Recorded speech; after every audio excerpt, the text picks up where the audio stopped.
Well, good morning and welcome back to an absolutely glorious morning here in Cambridge. Now, today, standing charges. We've been waiting for some movement from the government on standing charges for a long time.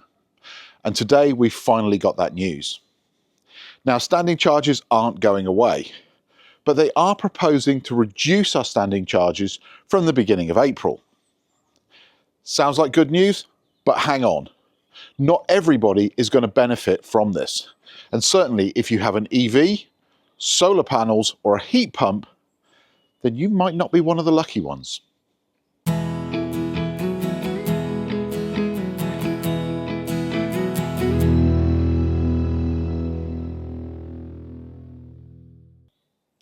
So why do I say that those of us with a heat pump, solar panels or an EV may not be one of the lucky ones?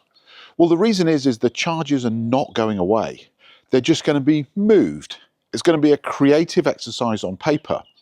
It's going to reduce your standing charge down, but it's going to push up your unit rates. And for those that use a lot of electricity, you're probably going to end up paying more. So before we dive into what's been announced, let's talk a little bit about where this information comes from. So normally when there's an Ofgem announcement, I go directly to the source. I go to the Ofgem website, I look at press releases, I look at news articles and blogs on the source website. This time, a little different. So this came from an article in The Independent, published on the 13th of February by Albert Toth. Now, Albert writes a lot in the energy space and generally his articles are spot on. But the article's entitled Energy Bill Standing Charges to be Cut from April. Ooh. Sounds interesting. But not all will see the savings. Now, as I say, this article seems well written. They've been talking to people from the Department of Energy. So maybe Ofgem just haven't quite caught up by getting the information on their website. So we're going to take this with a small pinch of salt, but let's actually dig into it and see what the article says. Albert says that standing charges are going to be reduced by £39 per year. Hooray! Well, hooray! The way this is going to happen is the warm homes discount is going to be moved out of the standing charge into the unit price. Now that means your electricity, your per kilowatt charge, is going to be more expensive. But the government says this sort of usage-based billing is going to be much fairer. So before we dive into what's in the article, let's take a look at what do standing charges actually pay for. Well, they're broken up roughly into four parts. The first is about 40% of the charge goes towards the grid infrastructure. So that is pylons, local transformers, cables, underground, overground, wobbling free. It goes to network maintenance. So the people who maintain all of that grid infrastructure, who install and upgrade the grid infrastructure, who decommission the old grid infrastructure. Then about 20% of it goes into what is known as policy schemes. This is when the government comes up with a great new idea and they decide that the way it's going to be paid for, rather than paying it from general taxation, is they're going to be lumping it onto your bill. So this is where the warm homes discount comes in, because that comes under policy schemes. This is something that the government can affect. Then the last 20% of your standing charge is really the supplier operating costs. So all of the people, the paperwork and everything that are around delivering your energy. So given the grid's got to be maintained, it needs to be upgraded, we need to pay the people who do all of this. Really the only bit that the government can affect here is the policy schemes. So that's where they're going to make this change. Now I should say at this point, this isn't going to be a reduction in your standing charge. Everybody cheer, we're all going to save £39 a year. Because those costs still have to be paid. Those people still need to be able to do their job. So that money's got to come from somewhere. So when they take £39 off of your standing charge, they're going to put it onto your unit rate, which is going to make your electricity more expensive. Now, as with all government schemes, there are going to be winners and there are going to be losers. So who's going to benefit from this change? Well, anyone who is a low usage home, anyone who doesn't use a lot of electricity today, whether it be that you have a small home and you're not home during the day, so very low usage, or you're a minimal energy user. Maybe you have a second home and it's not being used very much. So any house that doesn't use a lot of electricity is going to benefit from this. Also, houses with solar. Now, I know this is going to sound strange, but why would houses with solar benefit? Because if you're a house with solar and you self-consume a lot of your energy, then you're going to benefit because you're not going to be relying upon the grid for electricity. Therefore, your standing charge is going to go down and you're not going to be impacted by an increase in the rates. But those two groups of people are really the only ones who are going to see a significant benefit from this. Everybody else is going to pay more. That means if you live in a fully electrified home, so you've decommissioned, or maybe your house didn't even ever have gas, if you're an electricity only home, you are going to pay more because the per kilowatt rate is going to increase. If you have a heat pump, or you're thinking about getting a heat pump, this might change the maths because this is going to widen the spark gap. We're going to increase the per kilowatt rate for electricity while the gas rate stays the same. And in fact, the gas rate's been coming down recently. So it's just going to make the spark gap wider. So it's going to make it very difficult for people who are considering a heat pump to make the maths work. People who have EVs and they charge from home, the cost is going to go up. Now, we don't know what the rates are yet. We haven't seen any notifications from Octopus or E.ON or EDF saying what their rates will change because of this. But let's assume even a very small change.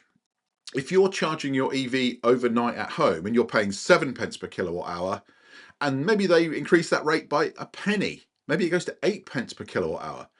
What does that do? How much extra does it cost you to run your EV at that point? Now, if you also have a solar and battery system that you use and you do energy arbitrage, that means that you charge the batteries when the energy is cheap from the grid overnight, and then you release it back from the batteries to the grid when is advantageous to you because you get paid for it, but also when it is better for the grid. The maths for that is going to change because the amount that you buy the energy at is going to change. Is the export price going to go up? I very much doubt it. And basically, any high electricity user is going to be more exposed to these higher rates because the energy rate is going to go up. Now, this whole thing forms part of the government's energy strategy. For those that remember back to the election about 2 years ago now, or nearly 2 years ago now, the Labour Party came to power and one of their key manifesto promises was that they were going to reduce our energy bills by £300 a year. Now, we're about 18 months into that, and we haven't actually seen any reductions yet. If we were truthful about it, our energy prices have gone up. Now, in the last budget, the Chancellor did announce that we were going to be getting a chunk taken off of our energy bills come April, about £150. We're still expecting to see that from the 1st of April. This is in addition to that. So this is yet another sort of nibble away at that £300 figure. Now, that means they're about halfway through. By the time these come into effect, they'll be about halfway through this parliament or this term. They need to get on with it because people will want to see them live up to their promises before the next election. So, what does this really do? Well, it's just about shifting cost. It sounds great on paper. We're going to bring down the standing charge. Everybody hates the standing charge. Standing charges are lower. Aren't we great? Vote for us. Well, really all it's doing is shifting the cost to consumption. And if you're a high energy user, you're going to pay more. Now, it does offer support for low usage households. So if you are you're struggling with your energy bill today and you're doing everything you can to keep the amount of energy that you use down, then this is going to benefit you. But it really is the government giving with one hand and taking away with the other. Now, I'm trying to be as open-minded about this as I possibly can be, but I would class this as effing around in the margins. Basically, it's a very small change for a very small number of people to grab a headline. It's not going to dramatically change anybody's life. £39 a year. If you work that out, what is that going to do to your standing charges? Well, I've worked it out for mine. If I take my standing charge and I multiply that by 365 days, I then deduct £39 from that, which is what they say the savings will be, and I then divide it by 365, it's going to save me 8 pence a day. So my standing charge will get reduced by 8 pence a day. Whoop-de-doo. Because at the same time, they're going to push up the per kilowatt rate, and it's probably going to cost me more than 8 pence a day. Now, this isn't all about me. Well, it should all be about me, but it's not all about me. Really, the who benefits and who pays more is it's going to help people that really need the help the most. But pushing up the charges when the electricity prices are already some of the most expensive in Europe doesn't sit right. It doesn't really make you feel like the government is on top of the energy crisis.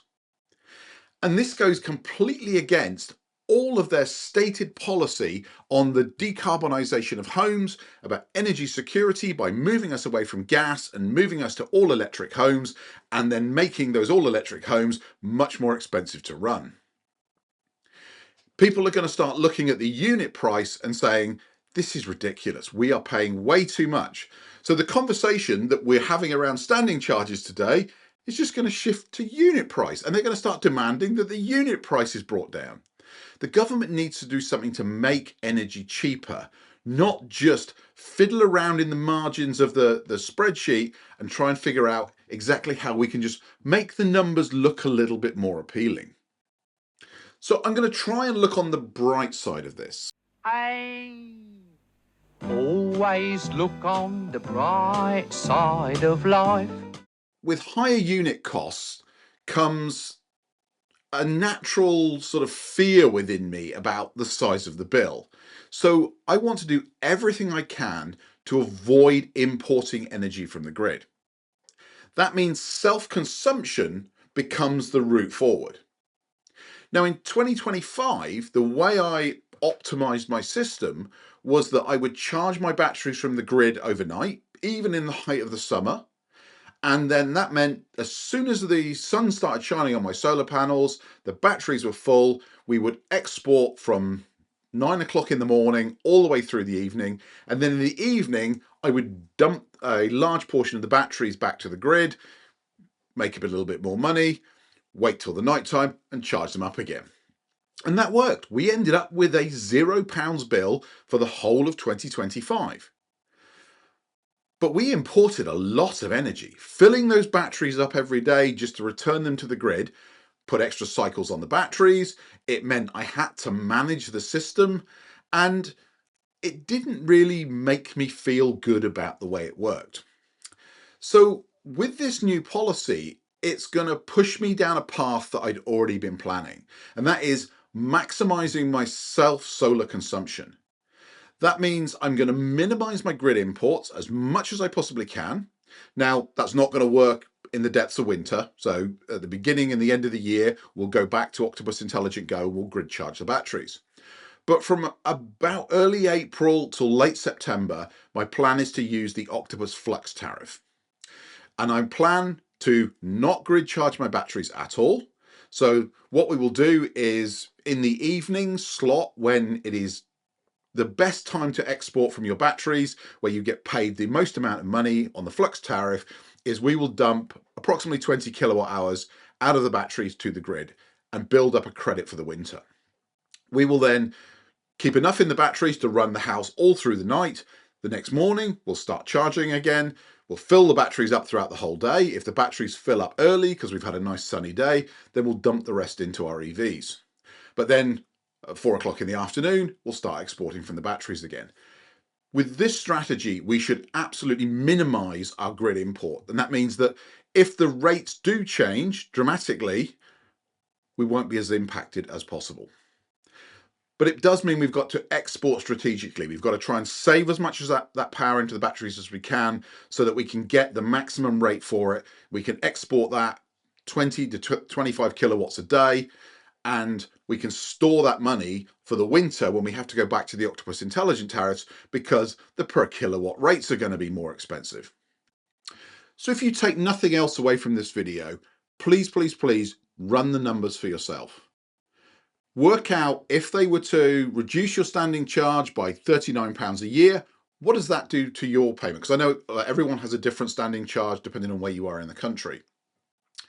But if they were to add a penny onto your night rate, or maybe 2p onto your day rate, what would that do to your bill?